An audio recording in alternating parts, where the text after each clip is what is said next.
Welcome back, everybody. I'm Corbin Hostler, joined by Devin Doomwick O'Donnell. We are here to take you through the last two rounds of the day. That means the top four and the finals here at our NRG Championship Series in Mundelein. So, Doom, we're going to look at this top four bracket. It's been a great day of Magic so far. Who is left battling? Yeah, we have the matchup we just saw was Jacob on Affinity, and then the winner of the other match was Raja. So that's going to be Affinity versus Azorius Control. And then on the other side of the bracket, we have Belcher and Tron. So that's where we're going to start because we're assuming the Belcher Tron matchup, which probably not going to last very long. We're not Might going go to a see little faster than a lot of the turns. Yeah, blue white control so matchup.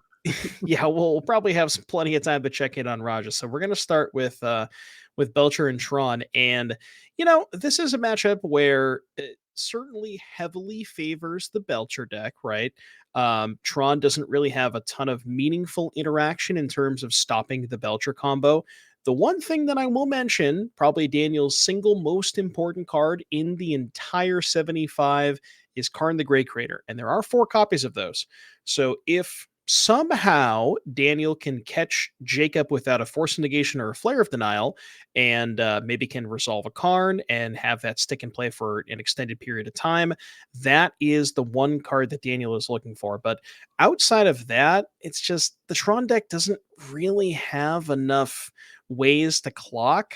Especially this version, like there's no like playing towards a fast Emrakul, there's no Thought Knot Seers. It's really just a bunch of planeswalkers and getting the Tron and Devourer of Destinies as well, but just those cards don't really cut it against Belcher. Well, and you have to keep in mind too that the Belcher deck plays interaction. Again, this is not mono red Char Belcher. This is I'm playing Stern Scolding, although maybe that one's not as relevant here, right? But I'm playing Spell Snare. I'm playing Into the Flood Maws. I'm playing Force of Negations and Flare Denials, right? These cards can be relevant, very much so in the matchup. Obviously, any one counter spell can be huge. Jwari Disruption, costing only 2 mana, being a key one as well. So again, this Belcher deck, we assume it's advantaged because it can set up its own game plan while just its lands countering the important spells out of Tron. Yep. Well, I mean, if you're a Daniel Stop fan, Green Tron fan, that is a good sign. Jacob is taking a mulligan down to 6, and Daniel kept 7, which means that presumably, this is the type of matchup where not only do I think you have to mulligan to Tron, you probably have to mulligan to Tron and Karn specifically. So the fact that Daniel kept 7, I mean, maybe you would just keep a hand with Tron and hope to draw the Karn, because it is still kind of hard to mulligan a hand with that has Tron. You probably just have to keep it on hand, but right, yeah. But that's Daniel at least has access to Tron. I would have to imagine. Both of these decks that mulligan well as well, right? If you're Tron, all you really need are 3 Tron lands and a payoff, and you've got it. And if you're Belcher deck, all you really need are a way to get a Lotus Petal, a Belcher, and a couple lands, and you've got it. So the fact that Daniel keeps on 7 does very much indicate that he has a hand that he likes, that it has pieces that he wants, either whether it's the aggro ones or whether it's the Tron pieces. And it looks like it's Tron pieces because there's a tower and a power plant. Talisman, which doesn't necessarily indicate turn 3 Tron yet. He put it up there. Do you have Spell Snare? Nope. Okay. Could have the natural Tron rolled up. There's all right. This isn't bad though.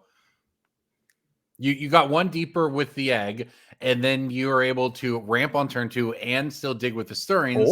And there you go, Karn the Great Creator. All right. Daniel's cooking with something. Now, again, this presumes that Jacob does not have any of the free counter spells. So if there's a creature this turn, you could pair that with a Flare of Denial or just a mana. Yeah, force. There's only one Force of Negation. 1 Force of Negation, 3 Flare of Denial, and looking at the rest of this, there is 4 Sink into Stupor. There's 2 Into the Floodmaw. That's what Jacob is working with. It looks like it's actually an expedition map crack out of Jacob here, or out of Daniel here, to go find the last Tron piece. So he does now have it, but that means there is no Karn this turn. Yeah, but now Daniel has access to 8 mana, so it's possible that maybe that Karn was actually a second copy of Karn. So Yeah. it is maybe entirely possible that Daniel just has the ability to play 2 cards next turn and say, okay, well, if you counted the first one, I still have the second one, and you're going to need a second answer as well. I spotted a Nugan in his hand as well. Not that that is the key card in this matchup, but it is a payoff. But all right, here we go. I think we're passing the turn back. Jacob is thinking. Maybe we're thinking through a Whir of Invention or something here. I think we're thinking about this Chromatic Star. Yeah, I think Jacob Okay. was thinking about potentially fighting over Chromatic Star, which maybe signifies to me that he has something like Jwari Disruption, and was Yeah, that's thinking, okay, well, I not going to can catch much. right, and I can make Daniel pay the extra colorless so that he can't cycle this turn, but then decides to just let it go. And as you mentioned, doesn't have a Whir end step either, so no access to just a turn 4 kill. If you go end step Whir for the bloom, untap, play land, then you have 7 mana. That's enough for Belcher plus activate. So this is the big turn. We know Daniel has a Karn, so the first test is can Jacob answer the first Karn? And then the other question is, does Daniel have a second Karn? Yeah, Jacob's hand's got to be.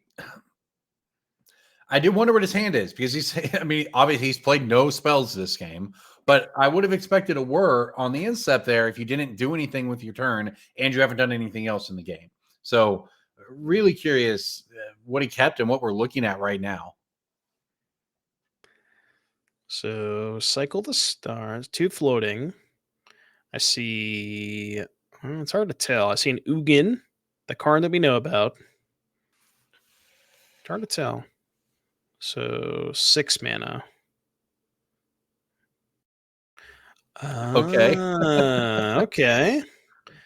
This is cute because now you can actually, yeah, and that'll blow up a land, and then Daniel can go search up another tower, which would give him the ability to have 7 mana, which is Yeah. still not enough to play 2 Karns. So if there is an answer to the first Karn, Well, you got to it take a land away though, so it is. I mean, Zoe Microson's. This is Microspawn is low key one of the spells that make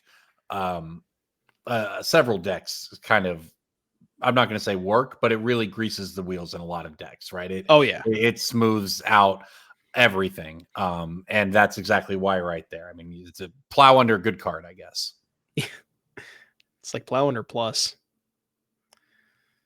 So 3. I'm gonna use 2 of it. There's a talisman. What's this? Okay. Just going for a scrying here, which doesn't matter too much because he's already playing a land this turn. So whatever land that Daniel gets off of this will not really matter for this turn, but it could matter for the follow up. What do we think Jacob's working with? Oh, never mind. I lied. Boseiju. Okay. I didn't think about that. So you can actually get Boseiju and then use the talisman to then Boseiju the Restoration.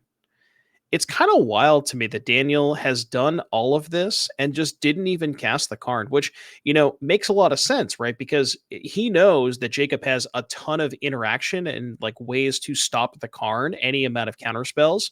So Daniel had a better plan and said, okay, well, I'm just not even going to play into your counter spells. I'm just going to blow up all your lands. And it's working out pretty well. It sure is. I mean, Jacob's at 14 life. The Mega Spawn will still take a little while to kill him. I mean, but if he didn't do anything when he had 4 mana, taking him down to 2 mana doesn't make it seem like he'll be doing much this turn either.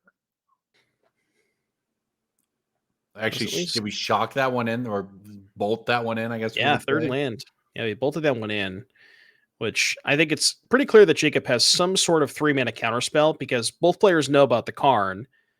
But now I wonder if Daniel can just do other stuff, right? I mean, we did a lot of other stuff last turn. But now Maybe he has there's enough another mana, Microspawn. right? So that's 6. Okay. Is there a second Boseiju? Let me look at That would be Daniel's deck sick. list. 1, There 2, 3, only 4, one Boseiju. 7, 8, 9, 10. Sanctum and Vugan. We're deep into the Tron Eldrazi lockdown now, where The Sanctum of Ugin is going to, when he casts a big colorless spell, can sacrifice to go get another one. There is a big colorless spell. It's the Ugin. So he can sacrifice the Sanctum of Ugin, floating a colorless, and get another Myco spawn because 1 mana floating He's plus got the two talisman. mines. That's 5 plus the talisman is 6. Pretty good. Wow. Good old land destruction Tron plan, I guess, is working out very well against Charbelcher for all the look. We said this is a good matchup for Belcher for all the reasons we said, and that is all the reasons we said are true. But this is a heck of a way to steal game one. Yeah, I was just so fixated on Daniel trying to cast the card, and Daniel just didn't even have to do that. Like basically, in this entire game, Daniel basically knew that Jacob is. It was very likely that Jacob had some way to answer the card, and Daniel has just found a way to kind of play and make sure that Jacob can't keep. Basically, Jacob can't play without even putting the card on the stack. This has been very, very impressive. All right, is Jacob going to cast his first spell of the game here? Yeah, what are the odds? Do you think Jacob will just lose this game before casting a single spell? I do think that, yes. It's becoming more and more I do likely. think that very much. He's going backwards. Here comes the Karn, the last piece of the lockdown puzzle here, man. it seems, for Daniel. And Jacob couldn't even fight over it because I think he had Flare of Denial and he floated. The world's saddest 3-mana counter spell sitting in hand. Yeah, he floated mana, but then Daniel just went to combat. Yeah, okay. It was such a all right. Game one of the semifinals down. As it always goes, the casters say it's a good matchup for this deck, and they cast 0 spells. It's the caster curse. Yeah. All right. Let's look at Jacob Cup's sideboard, though, against Tron. We would, again, assume that he has some cards here. So I see a Force of Negation. Another Spell Snare is probably fine. There's Fluster Storms. There's some options here, yeah? Oh, yeah. Yeah, there's the 2 Harbinger of the Seas. I know you're a Merfolk gamer, so you know all about that card. That card will definitely be coming in against Tron. 4 Consigned to Memories. If we didn't have enough answers to Karn in game 1, we got 4 more on the board, so those are coming in for sure, as well as the Force Negation that you called out. So those 7. Nothing else. I mean, maybe Spell Snare to hit like Sylvan Scrying and Talisman, but I would imagine that's probably worse than your other options. Yeah, I think that, I mean, we've got some number of cards you can cut. Again, it seems like he has the tools he needs, but the game can just kind of go in. Sometimes your deck has a fail rate, and in that game, he obviously cast 0 spells, but obviously it just didn't work. So let's take a look over at the Tron sideboard from Daniel Staup here. I love the basic wastes in the sideboard, by the way. That's a pro gamer move when you know you're going to need it against that kind of land destruction, but I don't think you'll be looking for that one here. What are you looking for here, Doom, against Charbelcher? No changes. Right to the point. Well, I guess maybe that's not true. I don't know. If there are cards that you just desperately want to get out of your main deck, and there are cards in your wish board that you think you don't have enough time to Karn for, then maybe. Like Devourer of Destiny, not really doing that much in this matchup. That card could easily come out if you had 3 cards that you wanted to bring in. Yeah, I don't know. Like the dismembers are good for Tameshi, right? But that's pretty much it. Yeah, that's kind of. I think you want to keep them for Tameshi though. You need an answer to. You need Tameshi. something. Yeah, you just lose some spot. Like maybe you can board in the. You want the flute, right? You don't want to board in the Haywire Might. Yeah, maybe the flute. Maybe something like Trinisphere. Like you don't really have time. That's actually Trinisphere is a good one, right? You don't have time to go Karn Trinisphere. Maybe a lot of the time, but that one just naturally drawing that could like put a wrench in Jacob's plan. So stuff like that. If you wanted to board out the Devourers, maybe for like the flute, the Trinisphere, something along those lines. All right. Well, let's head back down to the match. This is, of course, Daniel Staup on your left, Green Tron up a game, looking to punch his ticket to the finals Here in Mundelein, NRG Championship Series, Jacob Cup on your right with Mono Blue Charbelcher. Ooh, a second pile shuffle has hit the battlefield, Corbin. A second pile shuffle has hit the battlefield. I repeat. Well, Jacob that's a party foul right there. Yeah, Jacob Mulligan in that first one too. So Heavy Feels, I really need to meet some better vibes here because this is as everyone knows, pile shuffling is about vibes.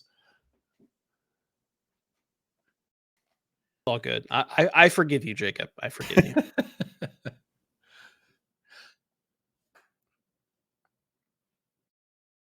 Do you think you're looking for a fast hand if you're Jacob, or do you think you're looking for an interaction hand? Because clearly in game one he had an interaction hand, and it did not work out. Did he? I don't know. We couldn't tell what his hand was. I guess maybe you have to interact to have an interaction hand by definition. Yeah, but maybe the wrong interaction. He clearly was sitting on a counter spell, right, as opposed to a War of Invention as his 3-mana play. I wonder if his hand was something like a couple of lands, maybe he would have played Belcher if he had a couple of lands, maybe like a Flare of Denial, some other situational counter spells, was hoping to draw a creature to pair with the Flare, didn't find it. But yeah, I mean, the ideal hand for Jacob is like a creature, couple like either the Philagi or the Thunder Trap, couple of lands, maybe a Belcher or a War of Invention, and then 1 or 2 counter spells. That's kind of what Jacob is, the hands that Jacob is looking for sure. So it's possible he had, given the fact that he mulliganed to 6, he had something similar to that, but maybe just didn't find the creature. All right, this was looking a little better though. Suspending a Lotus Bloom on turn 1. This is a very old play in Modern and very good play in Modern still, because it's what powers this Belcher deck. Usually it's a War of Invention to go find it, but just suspending it on turn 1 works pretty well as well. Yeah, looks like Devourers did stay in, so potentially maybe Daniel just didn't sideboard at all. Maybe he boarded something else out. But yeah, it kind of makes sense to leave some of that stuff in. Like I said, I think the Trinisphere is maybe interesting to board in. But even then, like sometimes you just go 7 mana on turn 3, Karn Trinisphere, like that is a pretty good 3 to go get. So you don't want to you don't want to limit your options when it comes to the Karn side. Your Karn board options, yeah. 2 pieces of Tron though for Daniel after sacking the top cards there. That means the third one's in hand. That's what that means. It is looking pretty good. Another Lotus Bloom has suspended for Jacob. Just don't let me down, Daniel. Play a tower next turn.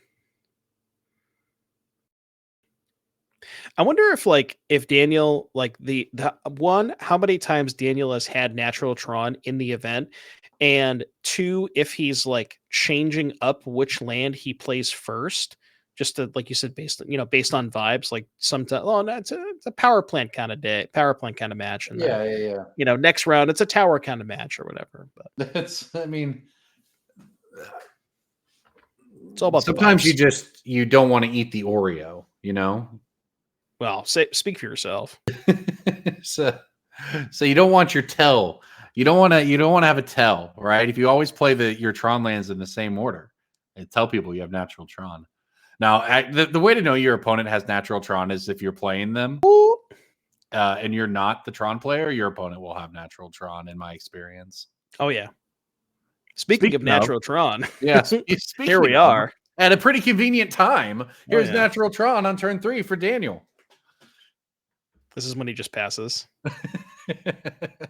I think Tron and nothing to do with it. I think he did pass.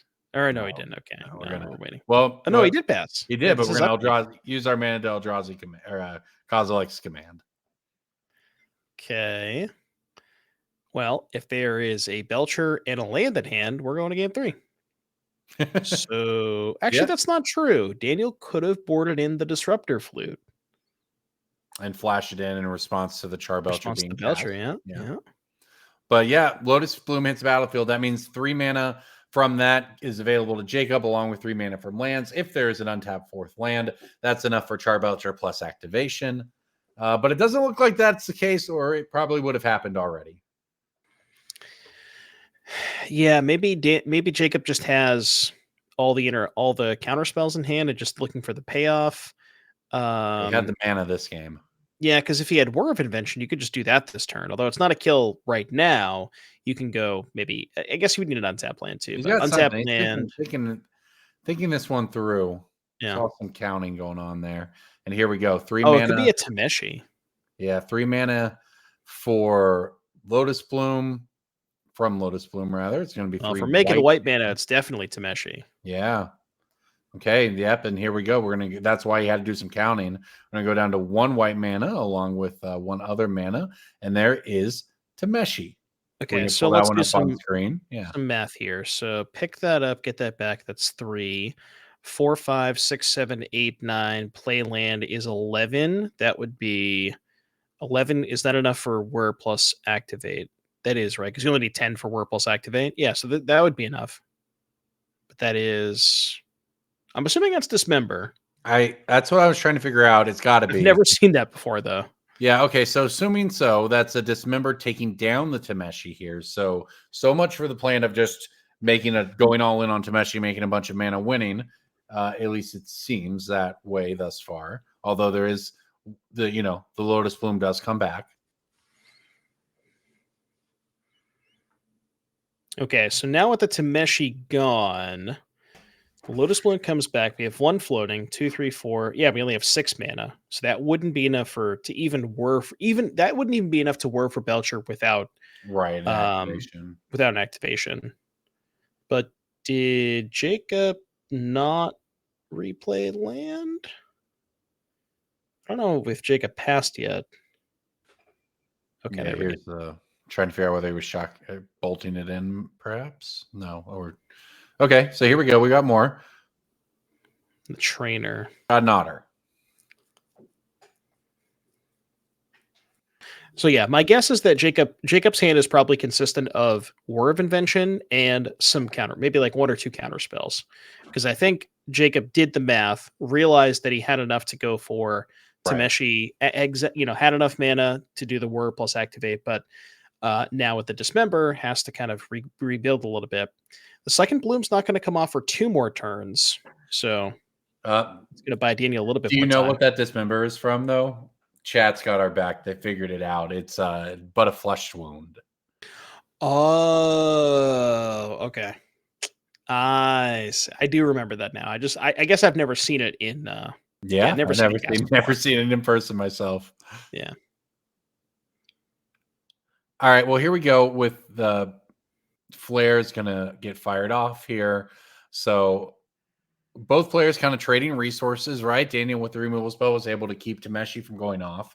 But the Lotus Bloom does return to play. Jacob's able to return the favor with a counter spell. And here we are getting, I guess, kind of deep into the game for Belcher versus Tron. And it's another Philology archaeologist this time for Jacob to dig a little deeper. If I'm not mistaken, I'm pretty sure Jacob still has a consign in hand from the first Thunder Trap. Something to keep in mind. I'm pretty sure that's what the first one hit.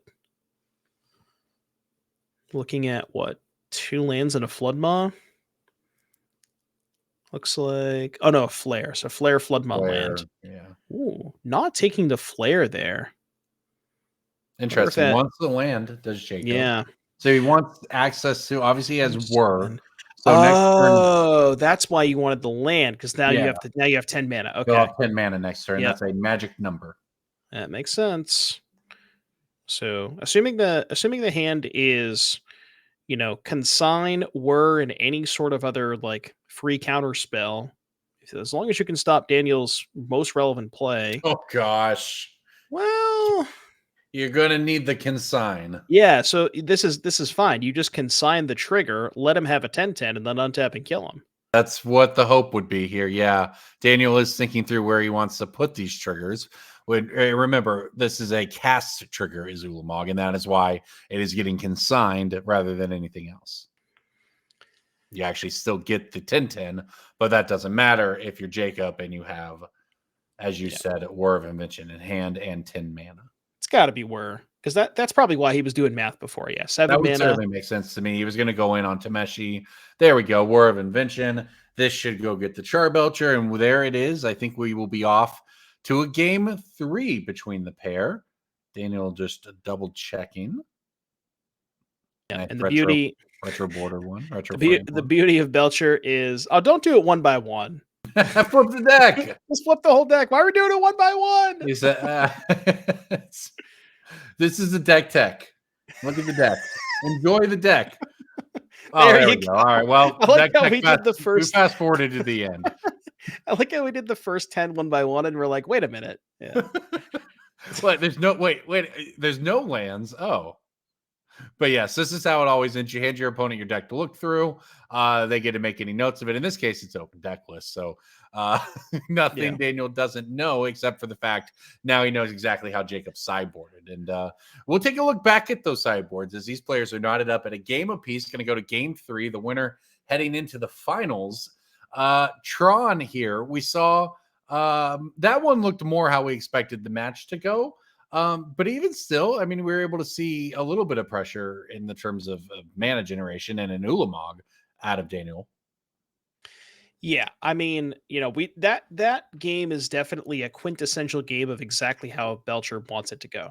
Yeah. Daniel had Tron, had a couple of things to do, had a command, had a Devourer of Destiny, had an Ulamog. But when you're casting one spell a turn against a deck that has a bunch of cheap or free counter spells and a card that kills you on the spot, that's kind of that's why the matchup is so bad for Tron. The basically, I think, given how game one, like how we saw game one play out, I almost wonder if that's Daniel's best plan is just, Yeah. find those Myco spawns, try and, now that Daniel's on the play, try to have a really fast Myco spawn, try and just stunt Jacob's mana production, do a little bit of pressuring with Myco spawn, find a spot for Karn. But yeah, I wonder if Myco spawn is just a huge part of just this matchup in general. It seems big for him, right? Especially um where some of these counter spells specify non-creatures, Yep. right? So that's another layer. And I mean, it provides a little bit of a clock for what it's worth. So I don't know. I don't know if that game one was more of a fluke, right, in terms of that being the actual plan, or if that's how he wants game 3 to go as well. But we'll see. Let's take a look at the Belcher sideboard again, real quick if we can. I think players are still shuffling up down there. We saw Consigned to Memory being the all-star. You see 4 of them in the sideboard. That card really holds together a lot of the modern format, certainly modern sideboards. Yeah, Katsina is crazy. I mean, it definitely came at the right time, right? They juiced up a bunch of Eldrazi cards. They gave us all the Eldrazi package, and people were playing with Tron and things like that. But yeah, no, Consign is maybe the most played sideboard card in the entire format, and rightfully so. It just does so many different things.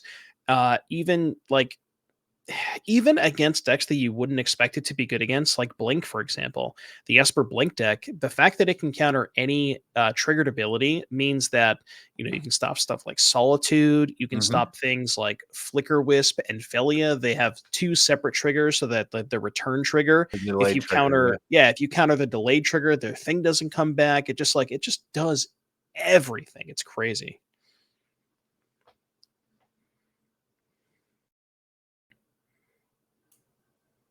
I played an event where I think I was playing an erratic explosion type deck. I don't remember. One of those where you like flip cards off the top of your deck and deal damage equal to power or something. But Calibrated Blast. yeah, I think Right? that was it. Yeah, yeah, Yeah. yeah. That also had a delayed trigger. I lost like a Oh very yeah. important match and learned that one Oh yeah. in the moment. So I am familiar with that one. All right, Daniel's starting things off with the Ancient Stirrings here. But that means if you have a turn 1 Ancient Stirrings, that you have a turn 1 Forest, which is not a turn 1 Tron land. Although he does obviously find a power plant to hand. So it won't be turn 3 Tron this time around. Yeah, and I believe that was a mulligan to 6 for Daniel, if I'm not mistaken. So maybe There's the talisman. Yeah, see, I know it's been so long since this happened, but you probably remember this, the Yeah. handshake Tron list, and this Yeah. whole talisman was just like such a huge innovation, where the handshake Tron deck was playing just like the maximum number of talismans, and it just like it seems so subtle, but it really does increase the range of your opening your keeps, because Yeah. now, especially in a matchup where card is so important, Daniel just still just has the ability to go turn 3 card off of that talisman even without Tron. And importantly, turn 3 or 3 mana, spend 3 mana on turn 2 as Yes. well. Because we've seen games, and here you go, we're tapping this for the flute, where you play the talisman on 2 and then just immediately tap it for a map or something like that. And that is just a little mana efficiency that the deck really needed. And it feels like a talisman, isn't that a commander card or whatever? Isn't that just a random uncommon from an old set? No, like it actually just fills the exact need that some of these decks have. Yeah, very subtle heads up play here for Daniel. Main phasing the disruptor flute, even though it has flash, because the Thundertrap trainer revealed a consigned memory, so it doesn't want to give Jacob a good opportunity to use that. The Lotus Bloom, no, you don't really want that one on turn 3. No, under no pressure though. So I mean, is it Well, in the sense that if there is Tron, it's coming down next turn. You hope to be able to counter it. Like if you're Jacob, you hope to be able to get to 3 turns from now with this, right? You're we're not under an immediate threat. Your opponent had a mana heavy hand with a flute. They haven't shown you Tron yet. They then have to have a payoff after a mulligan. You hope to get to the end counter on that Lotus Bloom, and going to dig a little deeper with the archaeologist here. There's a consign, but it's actually a Flood Maw going to go to hand. See, you say under no pressure, but if my Tron opponent has 2 Tron lands, Well, I yes, feel like I'm under max pressure. fair enough. It's just he still has to have several pieces to the puzzle, Yeah, no, I does know what you mean. Daniel, for you to Yeah. truly be punished here, right? If you're Jacob, so you have a path to hoping that you actually can get to this. And in fact, wow, look at that, Daniel's just passing the turn right back. Nothing. Okay. I saw an Ugin in Daniel's hand. I couldn't quite get a good glimpse of That's what brutal. He's stuck on the 5 mana. the other ones were. And for Jacob, ticking down on that Lotus Bloom, although it does have to, I'm going to assume that a flute is naming Belcher. I can't quite get a good look at the handwriting. I'm just going to assume it's naming Belcher. So it does have to find That's what it is. Yeah. an answer to the flute at some point. Yeah, I can't imagine you'd name anything else. So, oh right, he picked up the Flood Maw, so he does have the Flood Maw in his hand to be able to eventually answer it. Mm-hmm. Looks like Right a before he needs command to. Here we here. go. So we're gonna go Kozilek's command, kill your trainer, and what is our second mode? We're gonna go ahead and scry. Okay. Needs the land, it seems like. Yeah, and this will give him 2 additional 3 spawn tokens rather, excuse me. So Daniel will have access to more mana next turn.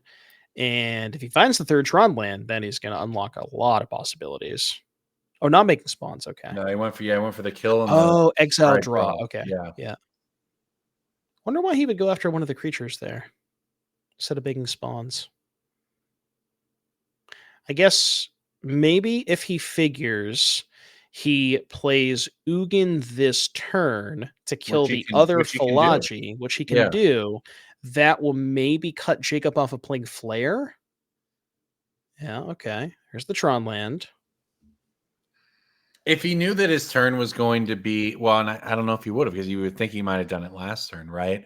But as to Right. say, if your plan is to scrying Ugin, uh, then maybe on that end step you determine that those extra spawns aren't relevant to your turn here. But I would have thought that obviously if you had scrying, you would have fired it off last turn. So that must have been the Yeah, he draw probably off of he it. probably Yeah. yeah, he probably found the scrying off of So the yeah, so here we go. man. Ugin hits the battlefield, and it looks like he's actually going to point at the Philagi. Well, there's no other targets, right? Yeah. So what I mean is that's going to, if this does resolve, it removes all flare sack Yes. for Jacob. But the fact that if it resolves at all, surely it's still on the stack here. There's no counters on it yet.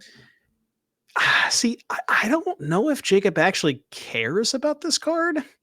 Like, I mean, I guess it does threaten it does threaten winning the game in 2 turns, right? But as far as impacting the battlefield right now, it doesn't actually do anything. That's true. And as long as Jacob thinks if Jacob thinks he can win the game when that Lotus Bloom comes off, the bloom is going to come off before Daniel has an opportunity to untap with an Ugin at 11. So if that's kind of what he's thinking, well, maybe I would rather just save a counterspell for something else. The other option is just use the consign on both the Ugin and the trigger, keep the Philagi in play. That'll unlock your flare for later. But then, of course, you're considering, hey, last game I got Ugin and really need or Ulamog and really needed Oh, this. So okay. instead, we're gonna So we're sink gonna into let Super. Okay, we're gonna bounce let it the back to your creature hand. That's pretty mana die. efficient. So now Jacob still has. Well, there's also There's a this flare. Sorry, other. it's a flare, right? Yeah. Yeah, there's also this other dynamic where if Daniel just holds up 2 mana, he can just replay the Disruptor Flute. I guess you play the Belcher first and then bounce the flute, so then you have a window to activate it. So that, yeah, I guess that doesn't matter. Okay, well, here we go. We're just going to attempt to put Ancient Strains on the stack, dig a little deeper. Jacob says, that's fine. I'm going to sit here. I have 5 mana open. Lotus Bloom coming off suspend next turn. If you're Jacob, you're thinking, okay, well, maybe I can answer one more spell here and then, win the game. And that Stirrings just finds, I say just, we'll see how much it matters, an Ugin Sanctum, which can turn into more gas if Daniel has something to start it the chain in the first place, and he's counting his mana like he does. He's thinking about something. I mean, we know about the Ugin that's in hand from the Sink into Stupor. Not really sure what the other holdings are. So 7, 8, 9, 10 doesn't really have enough mana to go for something like. Doesn't have enough to go Ugin, fetch Myco Spawn, and play Myco Spawn, right? Because you would need 13. Yeah, so not quite enough for that.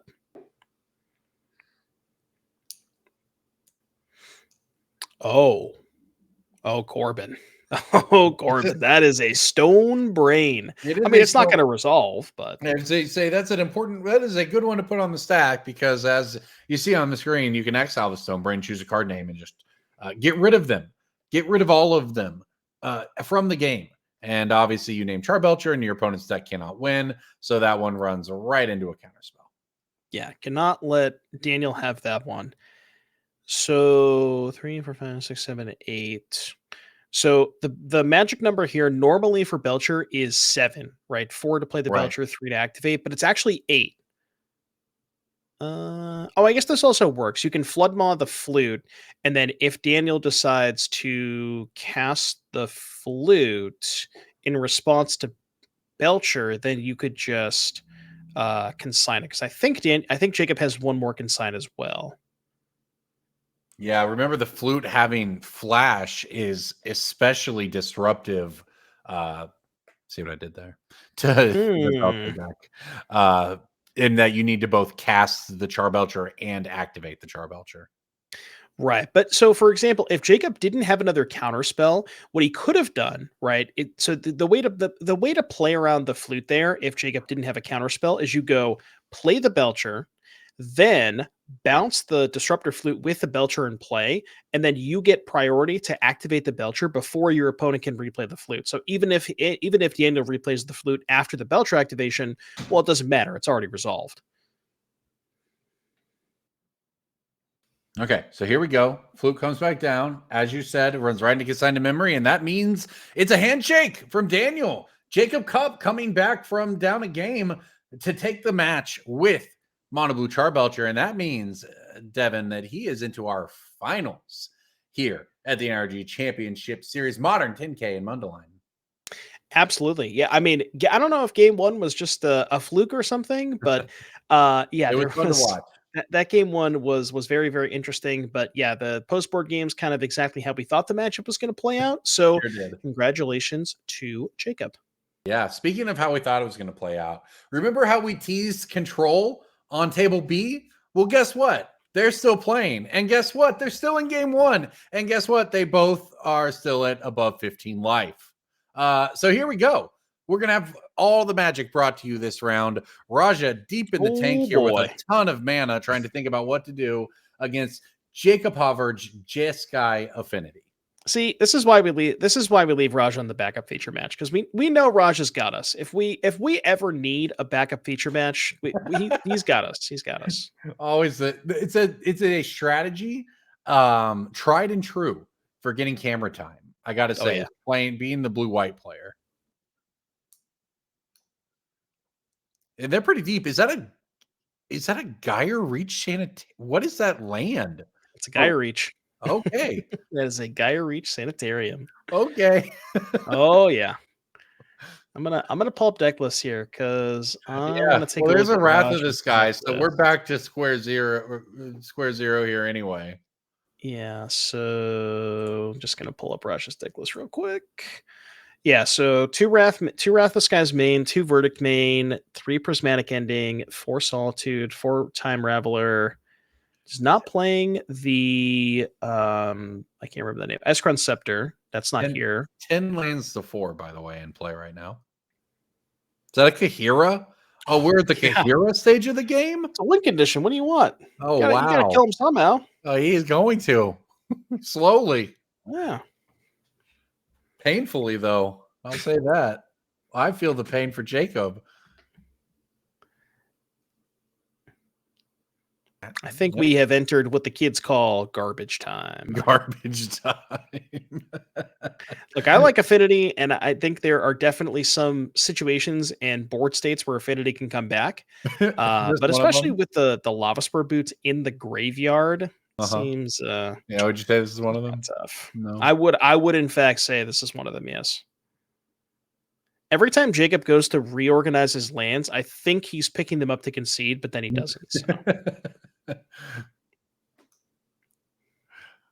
I'm fascinated by the Gaia Reach Sanitarium for Raja. If we end up chatting with him, we have to ask that. But the counterspell there does wrap it up. And into game 2 we go, with Azorius Control going up a game from Raja Suleiman against Jacob Hubbard, our number 1 seed with the impressive Jeskai Affinity list, which we're going to take a look at right now as these players sideboard. So take a look there. And what do you see for blue-white? I suppose maybe some Force of Negations might be had. I don't know, maybe a Test of Talents. Not the Whip Flares this time around. Yeah, definitely Force of Negation. That one's going to be coming in to stop stuff like Wrath of the Skies. Past that, I mean, there's not really a ton else. These players do have open deck lists, so if there is a card in Raja's deck list that would warrant the Wear Tear, which I'm looking at Raja's deck list, there isn't, so that one's not going to come in. Dusk Rose, no targets. Needle, not. I mean, Needle against Narset, maybe, but I think that might be a little too narrow. Yeah. So, yeah, really just like the Forces and probably the Test of Talents as well. Yeah, drawing Needle is the kind of thing where you draw one too many non-action spells, and your opponent just gets too far ahead of you. And the blue-white deck doesn't exactly need any one particular card to function. No. But yeah. All right, let's take a look at that blue-white deck, though, and see what Raja is working with in the sideboard against Affinity. Safe to say Wrath of the Skies comes in. Yeah, we call it an Azorius deck, but it's actually secretly an Esper deck. There's 4 Psychic Frogs hanging out in the sideboard here. This is just a classic Raja thing. He, very, very frequently loves to have like additional threats in the sideboard, and it makes sense, right? A lot of people are going to they play against Azorius Control, and they think typical Azorius Control fashion. Opponent doesn't have any creatures. Why would I board in my room? Why would I keep in my removal spells? And you just kind of sidestep them. Now, I will say that doesn't happen as often in open deck lists, so maybe that tactic is more useful in the Swiss rounds, less so in the top 8. But it's still like there's like a little back and forth, like you kind of get the juke when they or zig when they zag, and so on and so forth. Okay, this might be a dumb question. Okay, do you have to reveal Kahira? You can't. So if you don't are you giving away that you have the frogs? Yeah, so there's some Interesting. leveling because Yeah. Raja could also not board in the frogs, but Not also do it. not reveal Kahira. Yes, I So love there's it. like there's this like really interesting leveling where he like doesn't do it for game two, and then game three he also doesn't reveal the psychic frog or the Kahira, but Yeah. then has the psychic frogs. There's some cool leveling there. As far as this matchup is concerned, yeah, the Wrath of the Skies for sure. That's the third copy, and the March of Otherworldly Light to answer Urza Saga.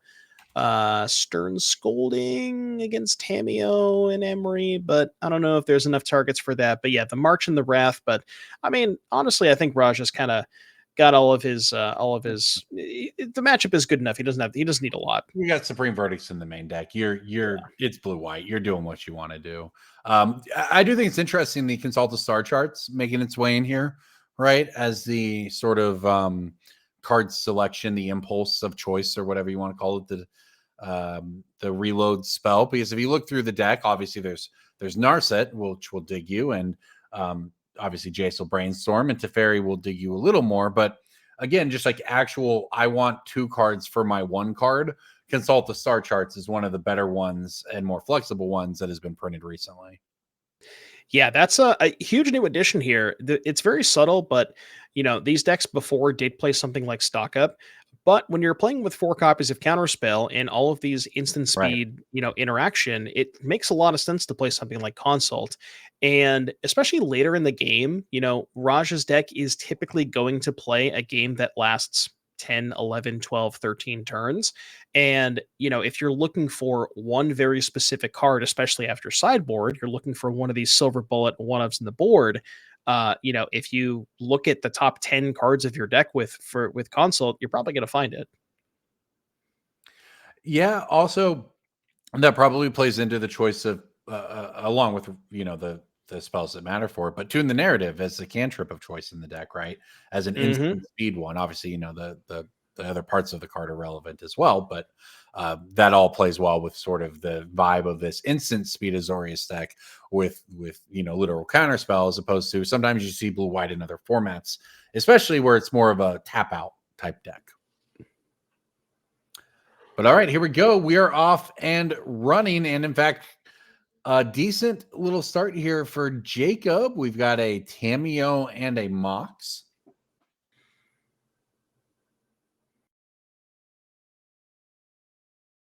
All right, we'll pass the turn back. I think both players kept on 7 here. So should have a lively game. It's a card that Raj is definitely going to want to answer. As I say, it's a lively game. We're in the tank on the land drop on turn 1. Yeah, Raja, Blue White definitely Theater. thinking about which land we want to play. Yeah, would like something like a prismatic ending to handle the Tamio, but looks like that is not the case. I see a Solitude, so if Raja is willing to, give up 2 for 1 himself, give up an extra card, I'm not sure. Looks like Teferi, Supreme Verdict, Solitude. He did bring in the frogs. Okay, interesting. That is interesting. I wasn't sure if he was going to be well. One, You're playing they Supreme Verdicts. right. Well, it's not even that. It's their face up. Yeah. So Jacob knows about them and is maybe more likely to keep in something like um, Portable Hole, where Uh-huh. Portable Hole is not really good against you. But maybe it's also a thing of you actually don't really mind if Jacob is keeping in Portable Hole because even if Portable Hole trades for a Psychic Frog, that makes your Wrath of the Skies even that much better That because is then true.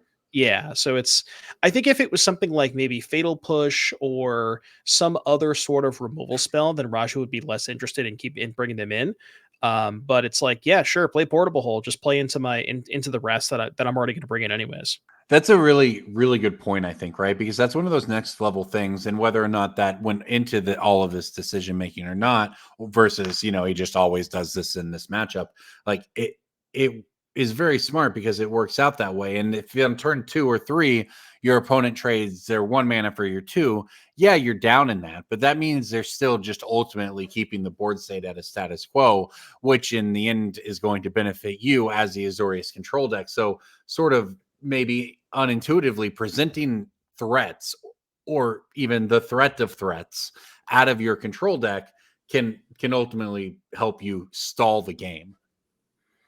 Test of Talent's down. That's only a one of. I didn't even notice this before. I think Jacob has a playset of um, serialized Emrys. Those look nice. Oh, wow. Good for him. Yeah, A real Jacob dedicated Affinity definitely player. definitely has we'll say definitely blinged out over there. Yeah, I love that.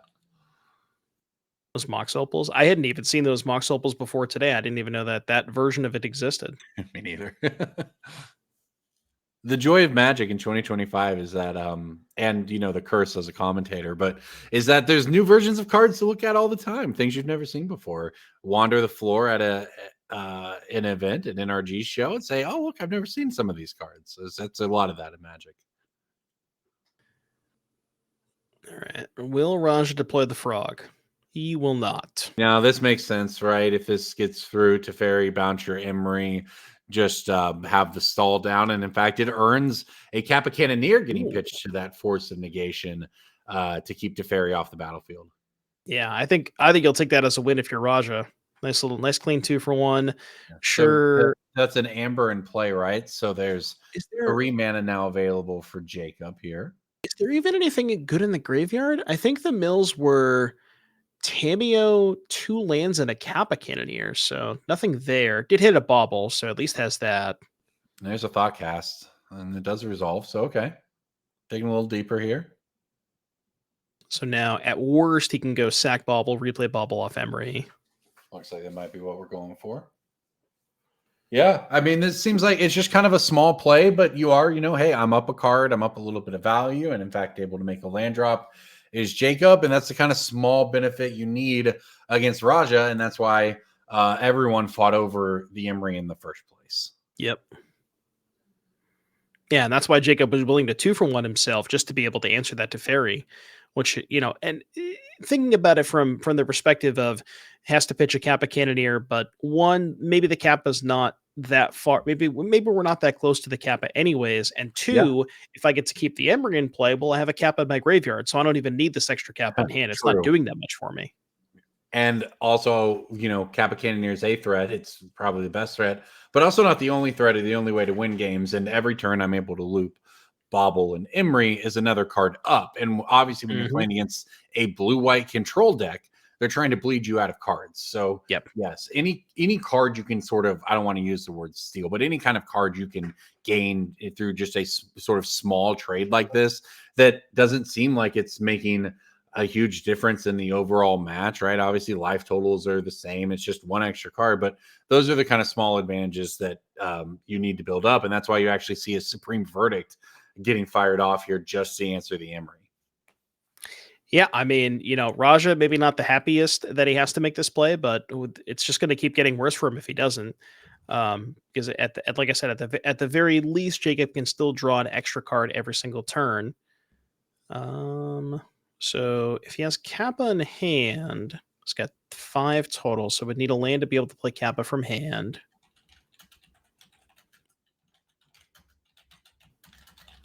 We got something. Needle. So the needle did come in. We weren't sure if it was going to. Very curious what the name is here because Raja didn't reveal the Kahira, so maybe Jacob can assume the frog came in. So I almost wonder if maybe he would name Frog. This is actually the exact spot where we talked about the needle being kind of awkward because it just Right. doesn't impact the board at all. And you're in a position where we just talked about every card mattering, and now you more or less have a card that in this situation doesn't matter, and maybe it'll matter later. But as it stands now, maybe Raja just, is fires off against all the star charts or something and just pulls so far ahead on raw card advantage because you ran out of threats. That's the concern if you're the affinity player here. Can you read that, Corbin? I can't read that. Nope, I can't read that. Chad, if you get if somebody in chat can read that, Jace the Mind Sculptor. Jace the Mind Sculptor. Okay. Well, that is a card in Raja's deck. That is a card. Yeah. Okay. But yeah, this is kind of what we were talking about. It's this needle is not really doing that much. It's not even clear that Jace was stayed in for Raja. Yeah, this is exactly why needle is awkward. So We'll see if Jacob's able to follow up with anything here. But Raj's I mean, he doesn't have a ton of cards. He's probably feeling pretty good though. He was able to just get the turn passed back to him. I mean, he didn't have an instep spell, but that means he's got all reaction spells in hand. Raj's had spells, I should say. Raj's had this Psychic Frog in hand since turn 2. It's now turn 9, and he still just hasn't cast it yet. I mean, I respect it. He will not be casting this card until you have 0 cards in hand. I'm holding up mana the entire game. He doesn't even want to play the subtlety. He has no intention of getting this game over with. In hand as well. Respect it. He's just going to react. He's a man of his craft. You know, I get it. It's a blue-white player. You can't get hasty. Wonder how our Samwise, but Samwises didn't make it, did they? Lord of the Rings references are out, but you can't get hasty if you're a control player. You just have to grind it out. No time limit here in the top 4. Okay, now we're casting Frog. Now I feel safe. Get a rebuke? It's going to get rebuked. Okay. Well, you never know, Raja. It's not clear that Jacob had the rebuke the whole game. I'm just saying. Just saying. Okay, Saga, though. This is a more difficult one to answer. That card's good. Well, there's a Wrath. Yeah. Then I think Raja has a counter spell as well. So we Raja can actually need to find lands at some point here. But this is pretty clean. He's able to play out Jace onto an empty board, although this one is also going to get countered, this time by a force of negation. That's just going to be hard cast. So no 5th land for Raja, no Teferi to draw an extra card. Yeah, I love that play from Raja too. Had the ability to just run out the Wrath there, but good bait with Teferi because what's the either Jacob fights over it and he's down to counterspell, or he lets Teferi resolve and he can't fight over the Wrath next turn. And Raja was not necessarily in a rush to cast the Wrath, but now he kind of is. Yes, I do think Raja wants to find lands at some point here. I think it's a question of does he want to do it for 0 or blow up the needle? I don't think there's a counterspell in hand, but yeah, probably just not super concerned with the needle.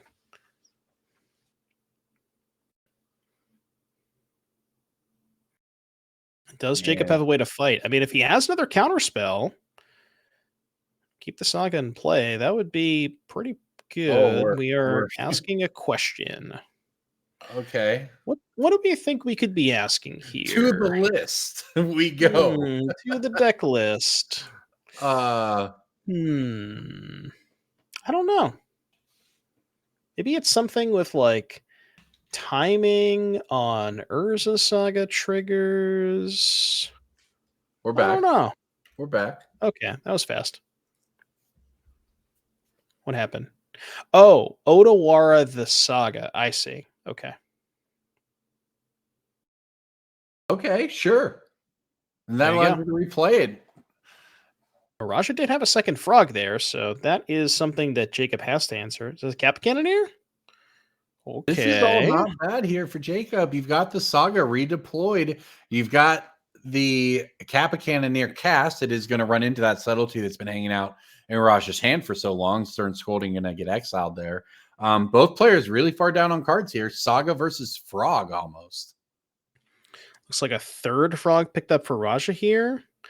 And worth mentioning, Raja is down both Supreme Verdicts. There's only 2 in the 75, so that Kappa Cannoneer is going to be really hard for Raja to kill. I guess something like Solitude Pay 4 could do it, but...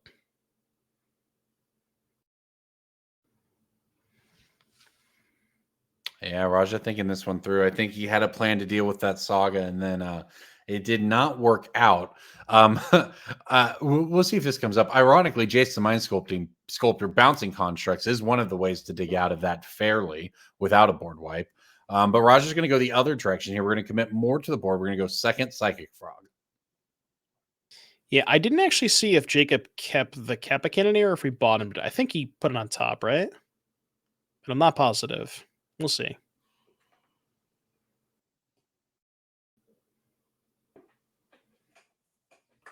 Because if he did top the Kappa Cannoneer, do you even want to cast it here? 1, 2, 3, 4. Because if you do, you cannot make a Saga token. Yeah, on the other hand, Raja does not have specifically the card counter spell up on this turn. Right. something to consider. Because But I'm thinking if you gotta you consider, like, which of these actually allow you to catch up to these frogs is the real thought, right? Because you said it, if you go for the Cannoneer and for whatever reason it doesn't work out, the frogs are just going to turn the corner on you instantly. Mm. Yeah, funny enough, I think Needle on Psychic Frog would have been kind of nice this game. All right, we got to go for the Kappa Cannoneer. I think this makes sense because even if you make a construct this turn, right, you have 2 artifacts, you untap, you make a third, you get a fourth, then you have 2 Yeah. 4/4s. Presumably, you get a boot, and then one of them's a 5/4. As opposed to Kappa this turn, next turn make a construct. You would then have you still have 4 artifacts, and the Kappa would be a 6/6 plus 5. That would be 11. So it is a little bit more damage next turn. Rogers felt like it's felt like Rogers had control of this game, but uh, hasn't really been able to develop the mana that much. We just have to get in there with the frogs. That does Yeah. work out. So we're going to pick up a couple extra cards here, does Raja. Couldn't quite tell. He's got a lot in hand. So, Yeah, now we got cards. yeah. And one of them is, in fact, 2 of them are lands. That is the gate, and the other is a polluted delta. So we do have mana now. So the question is, where do we want to go from here? Is that another Oh, is Wrath that of the the Skies? third Wrath? That's brutal. Because that one can actually clear the saga. Yeah, the third Wrath is kind of brutal here. So that's going to clear the needle as All right, well. Jace unlocked. Oh, thank God.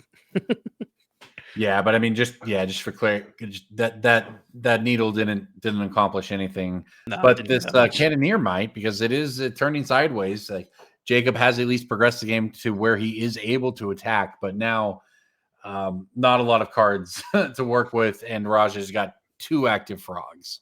Yeah, I mean,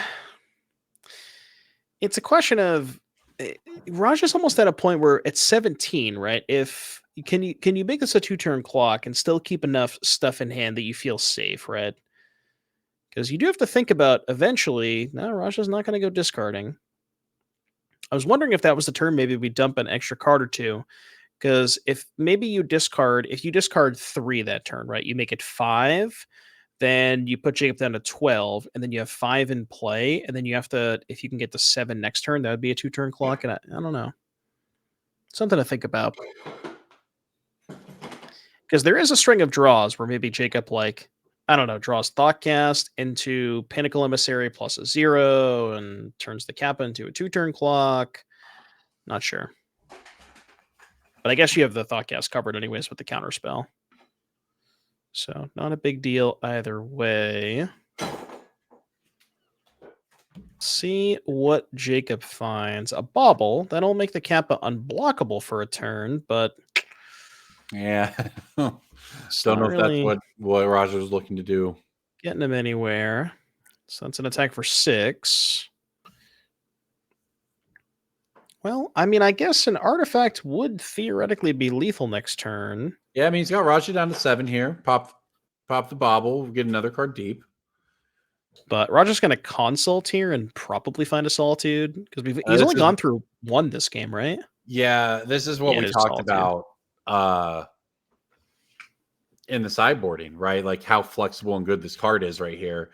And here he's looking at 6 cards, right, to pull some. So this is just very powerful to get back in it. Dig through time. Yeah, That card's banned. it is in fact banned.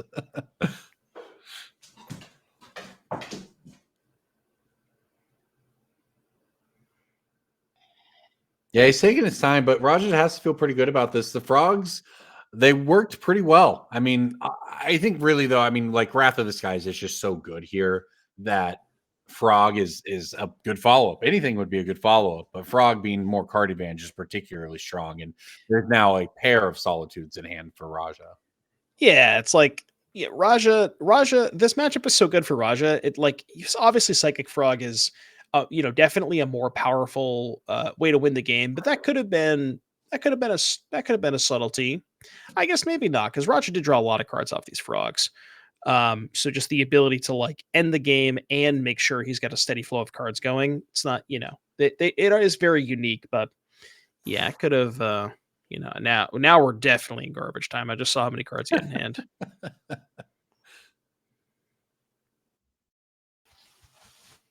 That's a lot. That's quite a few. There's a couple counter spells too. So, all right, I think we might have a finals soon to be set with the way this is going here. Roger looking to put the finishing touches on another masterpiece with blue white. And I would say this is a heads up play here from Yeah, Jacob. Although Raja, I think, has this covered because he can counterspell and then still pay the 4 mana. for the But if ward. Yeah, if Jacob, you're able to. Yep. if Jacob somehow has another counterspell, this could be good enough. I can't. Okay, so we counter this, and then if Jacob has another No way. counterspell, we're thinking, Oh not no, quite. I don't think we got there. Man, yeah, another rebuke, right? Because even if Yeah, Raja pays, he can't pay the word for the anything would sword. have worked there, honestly. Yeah. That was very close. But yeah, going back to what you were mentioning, we're lining up a finals here, and it's kind of the exact finals that we mentioned, right? We said that the Belcher player had was super favored on their side of the bracket, and if Belcher was favored in the top 8, as long as Raja didn't make it to the finals. Well, now Raja's maybe in the finals, or at least on the cusp of it. So very, we'll have to see if that maybe it's just classic caster curse. We said this the whole time, and maybe Belcher's just gonna 2-0 sweep I anyways. mean, But Belcher blue against blue white. That's good clean magic right there. I think Raja had a second Solitude in hand, so even if Yeah, he did. it didn't even matter. Yeah, once he was able to consult the star charts and do that, and then draw a card for turn, and then draw 2 more with Frog, right? That is just an insane amount of cards you cannot give to a blue white deck, right? And that's of course how it goes with Frogs. Once they turn the corner very hard. And conversely, the Jeskai affinity deck or any affinity deck is just not going to be able to rebuild for multiple Wrath of the Skies in that way. Do you think Raja is even considering like any sort of like X turn clock with these psychic frogs? He's probably I don't even think No, you that's not just even on his mind. yeah, can't just do anything to not lose. You really can't lose at this point as long as you don't like make a major blunder. So I think that one of the few ways that would be is to go all in on Frogs and have something terrible happen. I don't know, settle the wreckage or whatever, right? Well, Type play. all in, just discard a couple Well, cards. that's say that's the only way I really think he could win or he could lose here, right? Yeah, yeah, yeah. And this kind of goes back to like I don't even remember if it was that game we came in on earlier in this game, but we talk about how like well you could do something here, but you don't become a blue white control player by doing something when you can do something. True. The answer is you just never do anything. Yeah.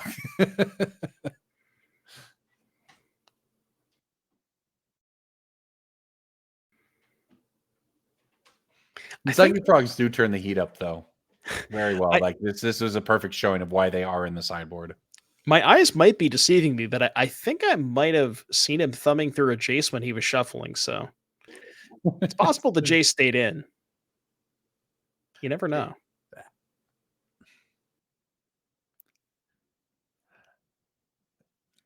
We don't know what Roger's sideboard plan is. I mean, imagine if you have some cards to cut. Jace is a nice, fine one of in there. But here we go. Frogs are coming in. Now we have a choice. Do we want to pitch anything to them? Come on, discard a land. You know you want to, Raja.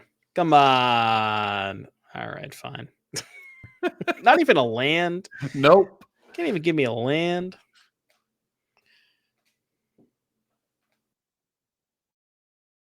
All right. Teferi has hit the stack.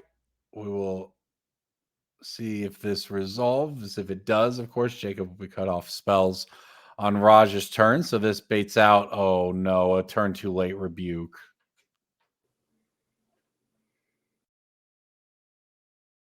Needed that one a few turns ago or last. One of those turns that when Raja was able to turn the corner here. There we go. There we go. That's a handshake. Raja Suleiman takes it down and moves to the finals. Stop me if you've heard this one before, Devin. Raja Suleiman in the finals of a NRG championship. Oh, I've definitely heard it before. And we got to see the matchup we wanted to, right? Yeah. We saw it, we said the Belcher player was a pretty big favorite to win the event, assuming that Raj didn't make the finals. And Raj is now in the finals. So we'll have to see how that matchup plays out. That's right. Well, we're going to head to a short break, let the players catch their breath, maybe use the bathroom, get a drink, shake the cobwebs out. It's getting a little late, but get on in there for the finals. That's what we have coming up to you. Roger Suleiman, Jacob Cup on the other side. I'm Corbin Hostler, Devin Wicke O'Donnell with me. Stick with us, and we will have the finals of NRG Championship Series on the other side of the break.